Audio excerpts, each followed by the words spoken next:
The sound came first. A cold, deliberate scrape of iron against iron, echoing through the stone corridors of a silent house. For the women of 14th century Europe, this wasn't just the noise of a door locking. It was the sound of their own lives ending while they were still breathing. This sound signaled the enforcement of a law so twisted, so morally bankrupt, that history tried to bury it under the polite legal term jus correctionis, the right of correction. It sounds like a school rule, doesn't it?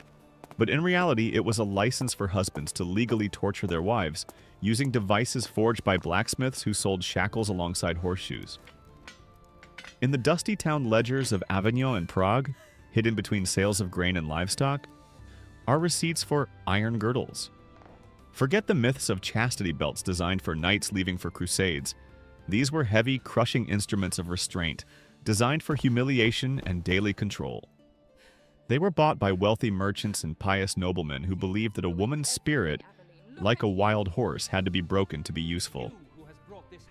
The church called it loving discipline. Magistrates nodded in agreement, and neighbors learned to ignore the muffled cries coming from behind the shutters. But what happens when discipline turns into obsession? What happens when a husband decides that he isn't just the head of the household, but the surgeon of his wife's soul?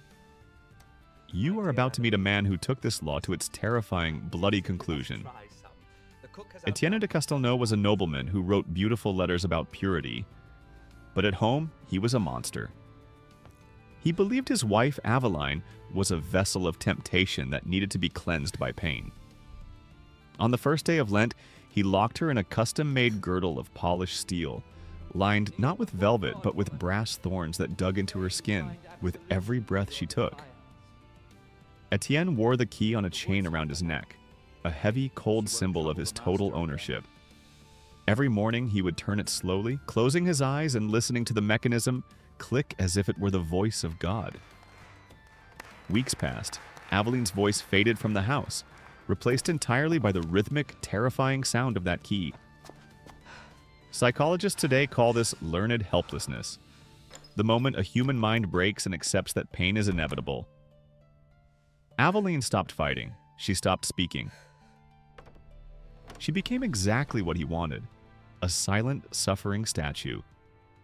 But Etienne made one fatal mistake. He forgot that even a broken thing can still have sharp edges. One night, the house fell into a silence deeper than usual. Etienne woke up to find the bed empty and the girdle lying open on the floor, the clasp smeared with dried blood. The key was still around his neck. How had she escaped? The chronicles say Aveline vanished into the mist, a ghost story to scare children. But the villagers whispered a different ending, one that didn't make it into the official church records. Days later, Etienne was found wandering the fields, muttering her name, his eyes torn blind as if a crown of sharp metal had been forced onto his head. The church called it divine punishment. The magistrate called it madness. But the servants knew the truth. Cruelty acts like a boomerang. You can throw it out, but eventually it comes back to hit you in the face. Despite this horror, the practice didn't stop. It spread. By the turn of the century, jus correctionis was endorsed by royal courts as essential for domestic sanctity. The phrase moderately chastise became the legal mask for sadism. Across France and Germany, iron girdles became trendy wedding gifts engraved with Bible verses or family crests. Imagine unwrapping a heavy iron cage on your wedding day, a gift that says, "I own you, and I will hurt you if you forget it." The sound of the key turning became the anthem of the era. Neighbors heard it and did nothing because to interfere was to question God's order. But behind closed doors, the moderate correction was evolving into something indistinguishable from a dungeon torture session. In Bruges, records tell of Margaretha van Dawn, a woman locked in a girdle for 9 agonizing weeks. When her husband finally unlocked it, her skin had literally fused to the rusted iron. She didn't scream, she just asked for water. Her husband told the court she no longer needed it, and the judge agreed. This wasn't just brutality, it was bureaucracy. The scariest part wasn't the violence itself, but how normal it looked. Husbands buying oil for the hinges, servants polishing the metal, it was the banality of evil in its purest form. This was moral sadism, the belief that hurting someone is actually saving them. Husbands saw themselves as craftsmen, chipping away at their wives' sins with the chisel of pain. But in 1391, the narrative cracked. A nobleman named Alain de Vannes, famous for his piety, was found dead inside his own girdle. The clasp was welded shut, the key missing, and a strip of parchment tied to his throat read, "Let God correct you." The shockwave was instant. For the first time, women across the city realized that the key could turn both ways. That night, the sound of the city changed. It started as a whisper in the markets and taverns. "Did you hear about Alain?" Then it became a movement. That night, the metallic scrape of locks being tested echoed across the city. But this time, it was the sound of women taking their lives back. Not all succeeded. Many paid dearly for their defiance. But the spell of absolute obedience was broken.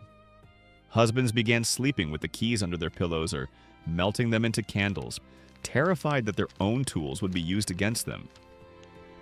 This was the doctrine of obedience collapsing in real time. When a law is built entirely on fear, it only works as long as the victims are afraid. Once the fear turns into anger, the whole system rots from the inside out. By the early 15th century, the just correctionis had become a curse. Husbands who enforced it started reporting strange accidents, haunting whispers, and keys that vanished into thin air. One merchant in Lubeck claimed he woke up every night to the sound of a key turning, even though his wife had been dead for 3 years. The guilt of a generation was manifesting as a collective haunting. But the courts weren't done protecting the men yet. The trial of Isabeau Montfort is perhaps the most chilling record of this era. Accused of starving her husband, she stood before the judge and said simply, "He kept me in the girdle. I only returned what was given." When they stripped her to look for marks of wickedness, the courtroom gasped. Thin, dark ridges of scar tissue traced her waist and thighs, symmetrical lines proving she had been molded by the iron device for years.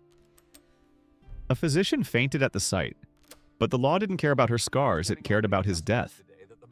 She was sentenced to hang. As the verdict was read, Isabeau smiled, a cold, terrifying smile, and whispered, "Let him hear the lock." When they took her to the gallows, the hinges on the scaffold jammed. The rope snapped twice. Witnesses swore the air smelled of old iron and blood. It was as if the metal itself was refusing to kill her. After Isabeau, a panic gripped the city. Husbands began throwing their keys into rivers, burying girdles under church floors and sealing them in walls. The symbol of their power had become a bad omen, a cursed object that invited death into the home. Slowly, terribly slowly, the practice faded. The laws were rewritten, the language softened, and the girdles were hidden away in vaults, becoming shameful relics of a darker time. But the psychological scar remained. Just correctionists taught us something terrifying about human nature. You can teach a person to accept their own imprisonment. You can reshape a mind until submission feels like safety. Even centuries later, in 1423, a widow was found dead by a river with a rusted iron clasp around her waist and a key in her hand. A note beside her read, "He is gone, but I still turn it." She had been free for years, yet she couldn't stop the ritual. The cage wasn't just around her body anymore. It was in her mind. The chronicler wrote a single haunting line in the margin of her case file. Perhaps it was not the husband who died. It was the perfect epitaph for an era where survival often meant the death of the self. The law fell and the iron girdles rusted away in museums. But do not think for a second that the story ended there. History is not a straight line. It is a circle. Every time power dresses itself up as righteousness, every time control is rebranded as protection or love, the lock begins to turn again. The tools change. Maybe today it's not iron, but financial control, digital surveillance, or emotional manipulation. But the sound is the same. Listen closely to the silence in your own life, to the relationships around you. Can you hear it? That faint ghostly click of a key turning in an unseen lock? The desire to own another human being never truly goes away. It just learns to hide better. If this descent into the forgotten cruelty of the past unsettled you, good. It should. Because the only way to stop the key from turning is to recognize the sound. Subscribe to Crimson Archive, and let's keep dragging these dark truths into the light. The lock has turned, but who holds the key now?